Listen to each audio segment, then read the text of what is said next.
pita ananena mau mwana wanga vetera ananena mau banja ndikuchito ananena mau lemekeza mamuna ananena mau ati myambo ya makolo iti mamuna ndivuvu chiri chonse anene mamuna mubele na yesesa kumbera mbuyo msemu mapeto hake mamuna atitola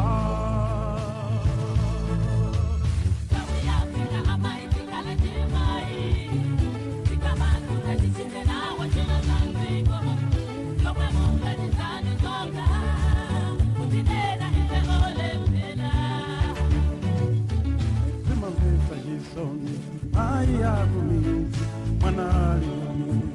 kundi silibumu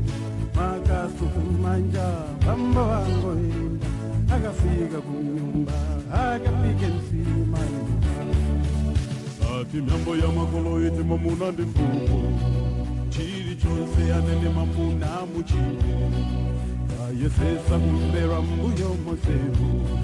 mapeto wake yamuna atitola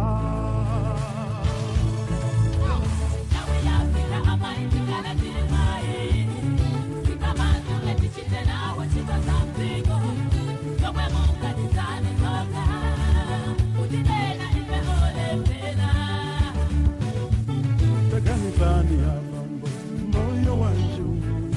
wamenya wakazi wanakunya zamai akuonela